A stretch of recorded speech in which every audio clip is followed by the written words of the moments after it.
Tayo po ay magpapatuloy mga kapatid sa ating pong pag-aaral. Bibilisan natin at may pupuntahan sa atin. Ayan, so mabilis lang to, but it's very interesting to know the Word of God sa gabi po na ito. At magbibigay sa atin ng warning, magbibigay sa atin ng paalala, magbibigay sa atin ng palaisipan patungkol sa buhay natin bilang mga mananampalataya. So let us pray. Heavenly Father, we thank you so much, Lord, for tonight's service. Thank you so much, Lord, for your word na amin pong aaralin sa gabi po na ito, Panginoon. Dalangin namin na ang inyo pong pagpapala ay pagkaloob niyo sa bawat isa. May you open, O God, our eyes, our heart, our mind, Lord, na makita naming malinaw, Panginoon, ang nais mo sabihin, Panginoon, sa bawat isa po sa amin. Nawa, O Lord, ang mga salita mong ito ay siyang tunay na humubog ng amin pong mga buhay na espiritual sa mundo po na ito. Maraming salamat, O Diyos. Ito po ang aming dalangin sa matamis na pangalan ng aming Panginoong Jesucristo. Amen. So, we will continue, mga kapatid, ang atin pong pag-aaral sa libro po ng Mark, na kung saan napag-aralan po natin yung chapter 13 from verse 1 to 13. Tama po ba? Oo. Tapos, nakita natin doon, yung atin pong last na pag-aralan, ang title niya is End Times. So, we are talking about the End Times, mga kapatid. At nakita natin, in-emphasize po sa atin ni Pastora yung destruction of the temple. Nakita natin kung yung history ng temple ng Lord. At ang sabi doon, we need to really have to fear, di ba, yung ating pong pananampalataya, dahil sa mga darating na panahon, patungkol po sa salita ng Lord, sabi niya, there is a deception. There is, kung malapit na yung end times, there is rumors of wars, may nation to nation ay mag-aaway-away, at yung persecution, di po pa ng church, and even yung hatred and betrayal sa bawat isa, to the Father, to the Son, mga nailathala sa atin noong last na atin pong napag-aralan. At those things na napag-aaralan natin, mga kapatid, sa mga kapanahunan po na ito, sinabi na ito ng ating Panginoong Jesucristo in order for us na ma-warningan, di po ba, ang bawat isa po sa atin, na maging matibay yung ating pananampalataya sa Kristo na ito. Dumating ang Panginoong Jesucristo to save you and me. At kung titignan natin yung history ng Lord when He was here, no one believes in Him. No one stand, di ba, nung mapakot po siya sa cross. That's His way, in order for you and me, in order the whole world na maligtas. Diba? At napakahirap na sa mga darating na panahon, mga kapatid. Yung mga panahon ng ito, nalalaman natin, there is rumors of war, there is famine, there is yung mga binanggit po ni Pastora last time, it happens sa mga kapanahunan po kapanahunan po na ito. At ang ating pag-aaralan, mga kapatid, ay propesiya ng ating Panginoong Jesucristo sa darating na panahon. At titignan natin sa gabing ito, mga kapatid, yung buhay natin bilang isang mga mananampalataya, bilang isa itong babala sa bawat isa po sa atin. Bilang babala sa atin pong paglakad bilang mga Kristiyano sa mundo po na ito. Sabi dito, kapag nakita na ninyo ang kasuklam-suklam na kalapastanganan na nasa dakong di dapat kalagyan, unawain ito ng nagbabasa. Ang mga nasa Judea ay dapat nang tumakas papuntang kabundukan. Ang nasa bubungan ay huwag nang mag-aksaya ng panahon na kumuha pa ng kahit na ano sa loob ng bahay. At ang nasa bukid ay huwag nang umuwi pa upang kumuha ng balabal. Alam niyo, mga kapatid, the first thing na sinabi po ng Panginoon, kapag nakita na ninyo ito, it is a warning. Di po ba? Kapag nakita na ninyo ang mga bagay na ito, nakasuklam-suklam. At ang sabi dito doon, unawain ito ng nagbabasa. Paano natin mauunawaan ang mga bagay na ito, mga kapatid? How can we understand yung sinasabi po ng Panginoon na kalapastanganan, kasuklam-suklam, di ba, ng mga pangyayari ito? Nakita natin na yung sign, di ba, ng end times, it happens. Di ba, nangyayari sa mga kapanahunan po na ito. Pero, there is a warning from the Lord, there is a prophecy from the Lord Jesus Christ na kung titignan ninyo, unawain ninyo ang mga bagay. Kasi hindi natin mauunawaan ang mga bagay na ito, mga kapatid, when we are not studying the Word of God. Hindi natin mauunawaan. Kaya sinasabi ng Lord, winawarningan ang bawat isa, winawarningan niya sa mga kapanahunan na iyon ang mga tao. Hindi lang ang kanyang mga disciple, but all the people who heard yung sinabi po ng Lord na unawain ito ng mga nagbabasa. Kasi tayo yung mga nagbabasa, kahit yung mga Pharisees and Sadducees sa mga kapanahon, nagbabasa sila. They are reading the scripture. They are learning about Daniel. Kung anong propesya ni Daniel, ni Isaiah, ni Jeremiah sa mga darating na panahon. Kaya sinabi ng Lord, napakahalaga mga kapatid na unawain natin ang mga bagay ito. Bakit gusto ng Lord na unawain natin ang mga bagay na ito? Mga kapatid, He wanted us to be firm in our faith. Kasi, sa darating na panahon, mga kapatid, He is urging us. Inu-urge po tayo ng Lord na makinig, na unawain lahat ng atin pong mga pinapag-aralan, lahat po ng atin pong mga napapakinggan na salita po ng Panginoon. At sinabi niya ito, prinopisay niya ito, bago siya magpako sa krus. He don't let people not to know about what will happen in the future. Ganon ka-merciful ang Lord, mga kapatid. Ganon ka-merciful ang Lord sa tao. Kaya lang minsan, ang tao, ayaw niyang tanggapin yung mercy ng Lord. Ayaw niyang tanggapin yung warning ng Lord sa kanya. So, he crucified that. So, he's emphasizing, di ba, yung urgency ng bagay na ito sa pangunawa sa mga pangyayari ng bagay na ito. Kaya nga mga kapatid, higit sa lahat, maging vigilant tayo sa word ng Lord.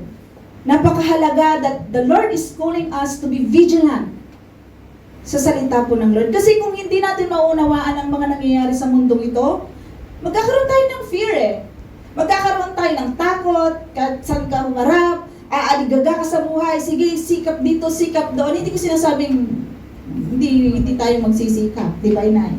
Kaya nga binibilisan natin. Yan.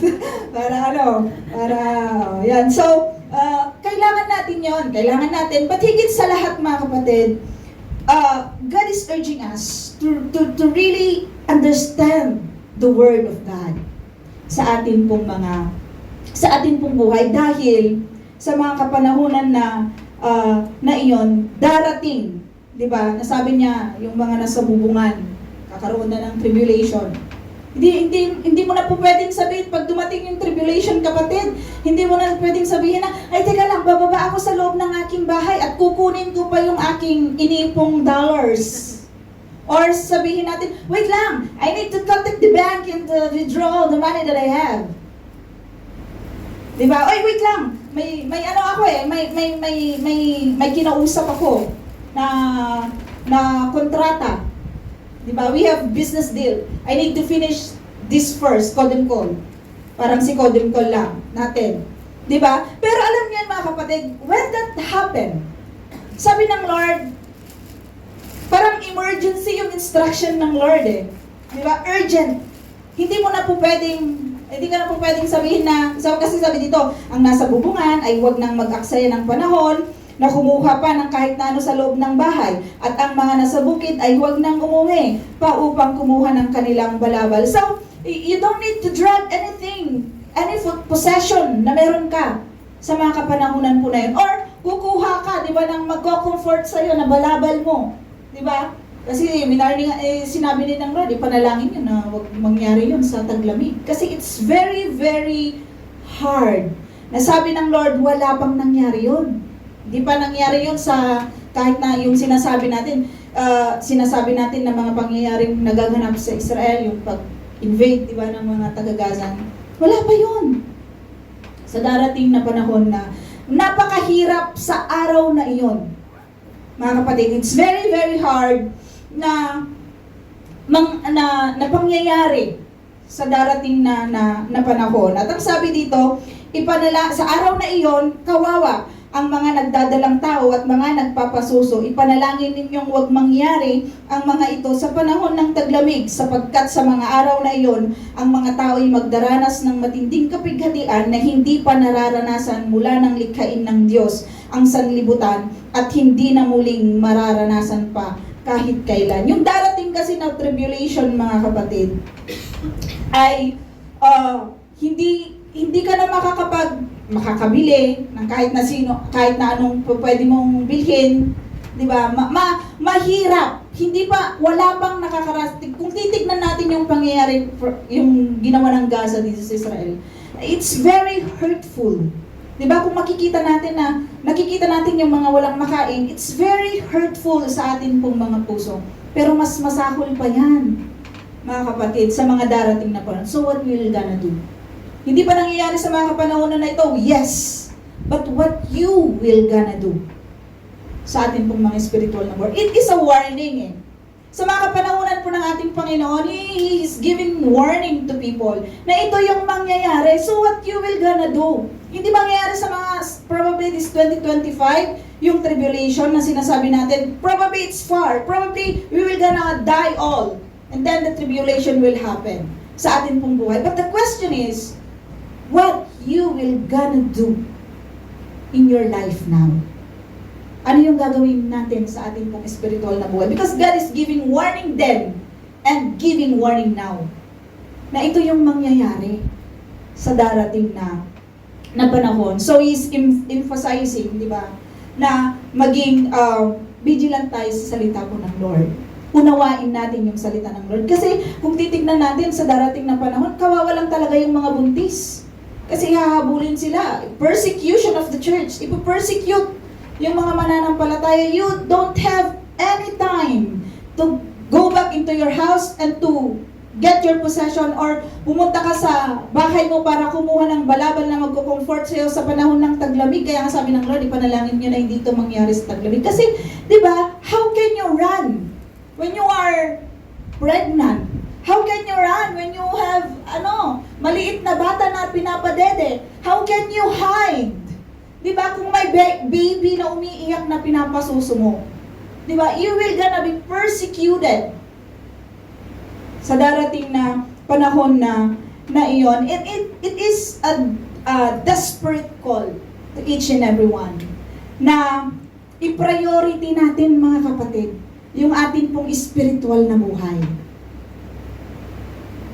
Sinasabi natin, ang tagal-tagal nang sinasabi ng Lord, but it is a warning to prioritize your walk sa ating pong pananampalataya. I-priority natin ang ating spiritual na buhay. Yes, we also, binibigyan natin ng yung buhay natin para maging maginhawa. Ginagawa natin yung best natin for us to live yung buhay, di ba, na hindi po tayo nahihirapan. Pero higit sa lahat, nabigyan natin ng importansya, mga kapatid. Higit sa lahat, nabigyan natin ng priority sa ating pong buhay ay ang ating spiritual na buhay. Napakahalaga yung bagay na yan. Yan ang nais ng Lord sa bawat nakakaalam ng Kanya pong salita, nakakaunawa ng Kanya pong salita. Kasi sa mga darating na panahon, wala ka ng oras eh. In-emphasize lang talaga ng Lord kung gaano kahirap yun kasi wala pang nangyayari mula ng likhain ang daigdig na ganun kasama, ganun kahirap na pagdaraanan ng mga tao na mananampalataya. But the good thing, the comfort that we have, mga kapatid, those who believe 100% sa Panginoon, give their lives to God, ma-caught up sila, ma-rapture sila. They will not go under the tribulation. But in this present time, mga kapatid, there's a lot of Christian who are suffering.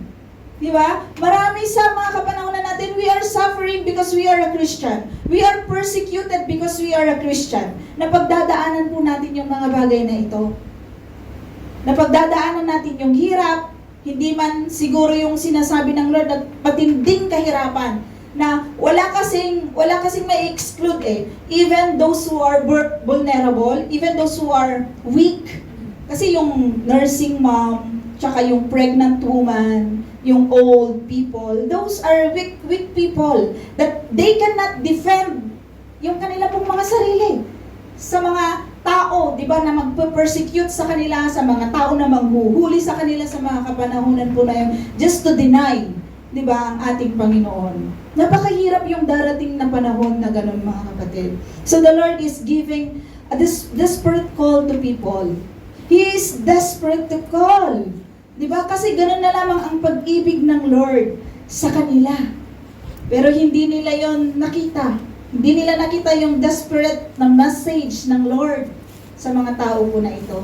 It will happen. So right now, di ba? Right now, i-priority mo na yung paglilingkod sa Panginoon. Right now, parang gusto nang tignan ninyo ako. Di ba? Tignan ninyo yung sinasabi ko, unawain ninyo yung sinasabi ko. Unawain ninyo kung ano yung nais kong iparating. Di ba? Sa inyo. So, ang sabi dito, at kung hindi iyon, sabi niya, at kung hindi pinaikli ng Panginoon ang mga araw na iyon, walang sino mang makakaligtas. Subalit alang-alang sa kanyang mga hinirang, pinaikli niya ang mga iyon. So, yung pangyayaring yon, walang kahit na pakaikukumparahan sa mga kaganapan sa mga kapanahunan po na ito. Darating yon. Hindi po pwedeng hindi darating ang panahon na yon, mga kapatid. But, our pong buhay ngayong gabi na ito, mga kapatid. God is giving us the warning to really prioritize. Yun yung gusto kong i-emphasize, mga kapatid, to really prioritize yung atin pong spiritual na buhay. Napakahirap na hindi natin priority yung ating paglago bilang isang mga mananampalataya. God never-ending warning to people. Minsan hindi ito pinapakinggan ng tao because their eyes are focused doon sa mga bagay na hindi naman magtatagal. Kasi ang magtatagal lang, mga kapatid, sa buhay ng isang tao is their eternal life. Whether eternal life sa hell or eternal life with the Lord. Tayo ang pipili nun, mga kapatid. God loves the people so much. Pero tayong pipili kung saan tayo pupunta, kung saan tayo tutungo, mga kapatid. Kaya nga, immediate yung response dapat ng tao sa bagay po na ito. Huwag na nating kagaya ng sinabi ng Lord na huwag ka nang kumuha pa ng balabal. Huwag ka nang bumaba sa bubong para kumuha ng mga possession mo. Immediate yun. Action. Diba?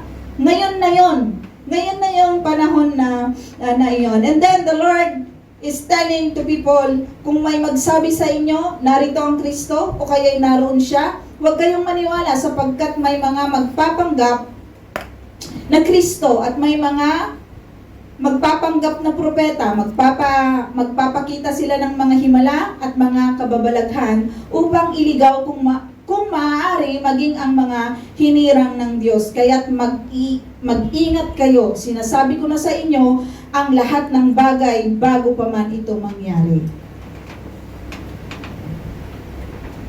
Darating ang Antichrist.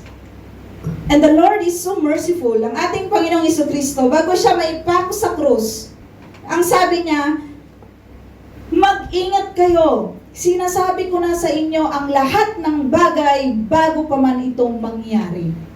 Who knows that? Mga kapatid, those who listen. Those who heed the word of God. They will know that. They will get the warning, mga kapatid. At yung respond ay nasa sa atin na.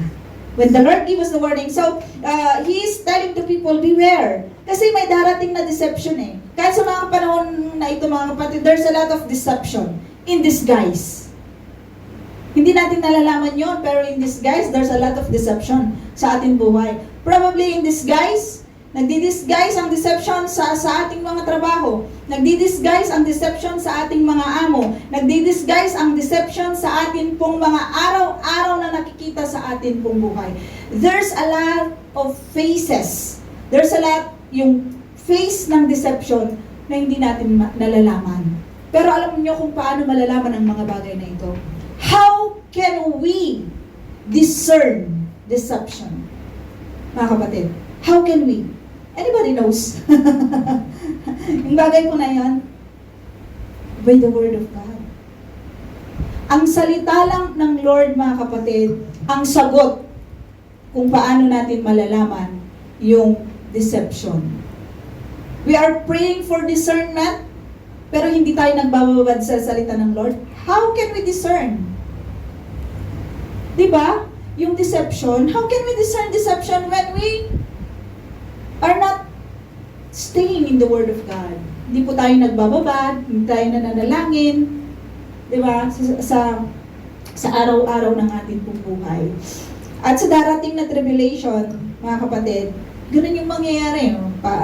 Darating, magdideceive yung Antichrist, maraming madideceive sa mga kapanahunan po na iyon. Gagawa din sila ng signs and wonders to deceive people. At maraming mahuhulog doon. Kahit nga sa mga kapanahunan ngayon maraming nahuhulog sa patibong. Di ba? Maraming nahuhulog sa possession. Maraming nahuhulog sa relationship. Maraming nahuhulog sa ano bang mga bagay. Di ba? Kaya nga mga kapatid, even dun sa tribulation na darating, if possible, sabi, even the elect Even the elect. They are already elect. Pero i-deceive pa rin sila. Kaya nga mga kapatid, I wanted to emphasize na manatili po tayo sa Lord. Manatili tayo sa Lord. Anong sabi ng Lord? Huwag kayong maniwala. Don't believe. Kasi maraming nagsasabi sa Pilipinas nagsasabing Kristo dun. Diba? Kahit all the world, maraming nagsasabi. Kahit sa Pilipinas, maraming Kristo doon. Sa sabungan, alam niyo yun, yung Kristo na tinatawag sa sabungan. And any part of the world, they're claiming that they're the Messiah. Mga kapatid. At sabi ng Lord, don't believe. Huwag kayong maniwala sa mga bagay po na iyon. At magbabad, diba, sa salita ng Lord in order for us. Kasi the true believers, kapag nagbababad tayo sa salita ng Lord, mga kapatid, we can discern, diba, yung deception ni Satan sa ating buhay. Ano ba yung sinasabi ng Lord? When the deception is in front of you, grab mo na ba talaga yan? Grab na kaagad? Grab. Ano ba yung grab? Grab sa Pilipinas? Oo. Ano yan? Deception. First thing foremost, mga kapatid, especially when there's opportunity, a lot of opportunity in lives, sometimes there are deception sa ating pong walk, sa ating pong pananampalataya. A lot of false teaching. How can you discern the false teaching sa mga kapanahunan po na ito, mga kapatid? Malalaman lang natin yun that it's a false teaching when we are studying the Word of God. We cannot discern for false teachers kung hindi tayo nag-aaral ng salita ng Lord. Because we know, kung alam natin ang salita ng Lord, malalaman natin na ang false teacher na ito ay mali yung kanyang sinasabi, mali yung kanyang tinuturo. Pero hindi natin malalaman ang tao na ito na nagbabalat kayo, di ba, kung hindi po tayo nag-aaral ng salita ng Lord. That's why the church is urging each and everyone, calling each and everyone to be with us in the Bible study. It is a joy, mga kapatid, sa bawat isa sa atin, na makita ang mga kapatid na naghihid sa salita ng Lord, that they are with us in the Bible study. Napakahalaga. Alam niyo mga kapatid kung bakit hindi winawala ng iglesia kahit kukunti kami sa Bible study? Kahit 4 lang, di ba? Nakakalungkot. Pero kahit 4 lang yung nagba-Bible study, why we don't take it out? na activity po ng church because it's very, very important, mga kapatid, sa loob ng iglesia, ang pag-aaral ng salita ng Lord. That's the core of the church. Yun yung pinaka-core natin, ang aralin ng salita ng Lord in order for us not to be deceived. In order for us to discern the false teacher na kumakalat sa mga kapanahonan po na ito. Marami, mga kapatid, ang mga false teacher sa mga kapanahonan po na ito. So, we can recognize, di ba, yung mga tao po na ito na they wanted, di ba, na iligaw tayo sa atin pong pananampalataya. Be rooted, mga kapatid, in the scripture. Maging rooted nawa ang bawat isa sa atin sa salita ng Lord in order for us, di ba, na ma-recognize natin kung ano yung totoo. Kasi rooting yourself in the Word of God, you can recognize the truth. Ma-recognize po natin ang truth. And sabi dito, subalit, sa mga araw na iyon, pagkatapos ng kapighatiang iyon, so tapos na yung bilis natin pagkatapos na yung tribulation na yan, magdidilim ang araw, hindi magliliwanag ang buwan, malalaglag mula sa langit ang mga bituin, at magugulo ang mga kapangyarihan sa kalawakan. Pagkatapos, makikita nila ang anak ng tao na nasa ulap. May dakilang kapangyarihan at karangalan. Susuguin niya ang kanyang mga anghel sa 4 na sulok ng daigdig upang tipunin ang mga ito, ang mga hinirang ng Diyos. This is the promise na magiging hope ng bawat isa po sa atin. Kung tayo po ay magiging matatag sa atin pong pananampalataya hanggang sa uli, magiging tapat sa atin pong Lord. The sun will come, di ba? Katulad ng ipinangako niya sa bawat isa po sa atin. After tribulation, magkakaroon na, di ba, ng paghahari po ng ating Panginoon. That's the hope and the promise na ibinigay po sa atin ng Lord. And the angels will gather the elect. Diba? Makikita ng lahat ang anak ng tao, pero huli na. Hindi na sila makakapagsisi dahil hatulan na sila ng Lord sa mga kapanahonan po na iyon. I-save na ng Lord. Diba? Pinaigsi ng Lord yun yung panahon na yun, and He will save those elect. Darating siya, mga kapatid, katulad ng pinangako niya. So tonight, mga kapatid, yun yung assurance ng bawat isa po sa atin. Yun yung assurance ng natin bilang isang mga mananampalataya sa mga kapanahunan po na ito, na darating po ang Lord. That's the comfort that we have when we suffer tribulation sa atin pong mga buhay. When it's hard for us, di ba, na mag-move forward sa atin pong spiritual life. When there's a lot of deception surrounds us, there is comfort na magiging matapat tayo, matatag tayo, piliin ang Diyos sa atin pong buhay because the Son of Man will come with glory sa kanya pong kaluwalhatian. Ang sabi ng Lord, in-speak niya ang bawat mangyayari sa darating po na panahon. In-emphasize niya na kahit yung mga mahihina ay walang ligtas sa darating na tribulation. Walang pipiliin yung panahon na yon, mga kapatid. He even telling to people to pray na hindi mangyari sa araw ng taglamig yung darating na tribulation. He gives warning. Maging vigilant tayo. Maging cautious tayo sa mga false teachers na darating. There is suffering. In Christian life, mga kapatid, hindi po pwedeng mawala ang suffering. Kasi ang nais ng tao, let's just enjoy life. And let's serve the Lord. No, walang ganon. Sa pagsaserve sa Panginoon, mga kapatid, we will suffer. Magsasuffer tayo sa mundo na ito, mga kapatid. Ang kagandahan lang ang nagbibigay sa atin ng strength to overcome those suffering, to overcome the tribulation ng ating pong mga buhay. Kung sinasabi nating tribulation, yung mga nangyayari, mga problema sa ating pong mga buhay, that we have this God who can be able, mga kapatid, na bigyan tayo ng lakas to overcome all these things. And when God is giving us the warning, mga kapatid, take heed on it. Because delaying not to respond on that warning is deadly. Obedience is a protection, mga kapatid, sa atin pong mga buhay. Alalahanin po natin ang bagay na yan. When we want to be protected, obey. But when we want to die, disobey. The Lord, ano yung pipiliin po natin? Kasi yung pagdidili natin sa warning ng Lord, yung hindi natin pag-take heed sa salita ng Lord, that's deadly, for sure.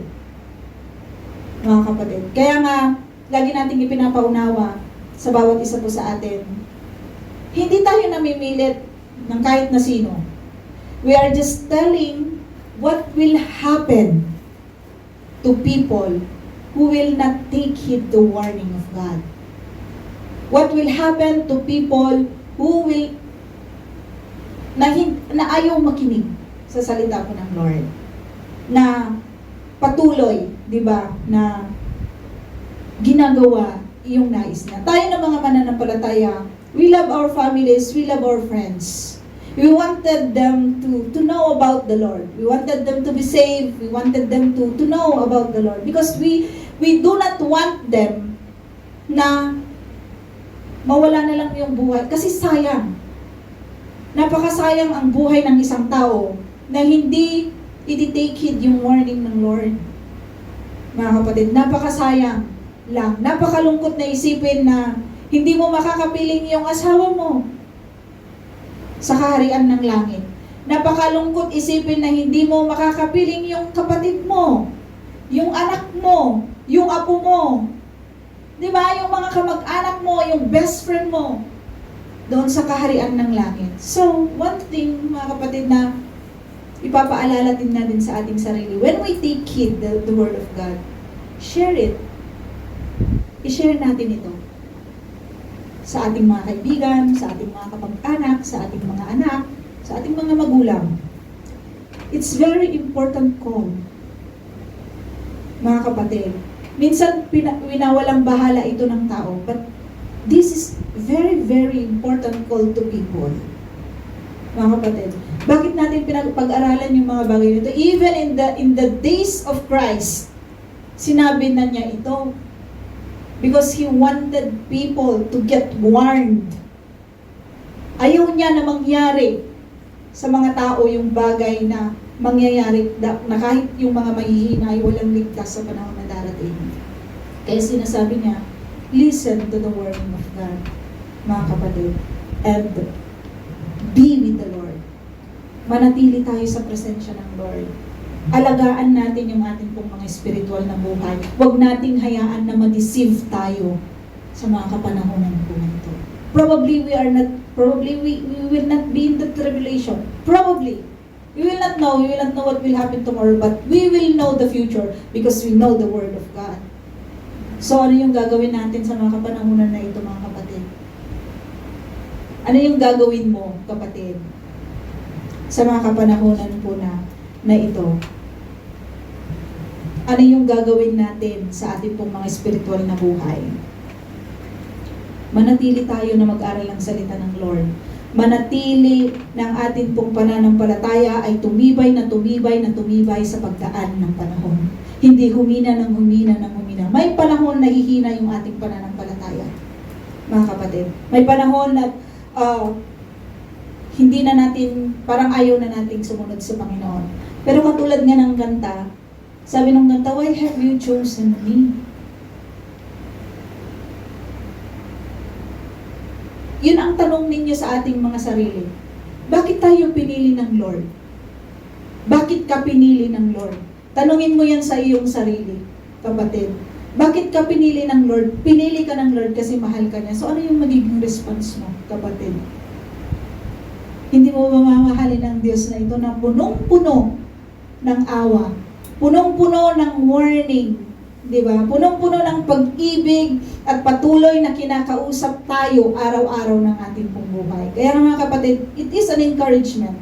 Hindi ito pananakot, but it is an encouragement for all the Christian to stand firm on their faith, maging tapat sa Panginoon, tumayo ng may panindigan sa ating pong pananampalataya. Whatever yung deception na nakikita natin. You can, sabi ko nga kanina, we can determine, we can recognize deception, mga kapatid, when we are rooted in the Word of God.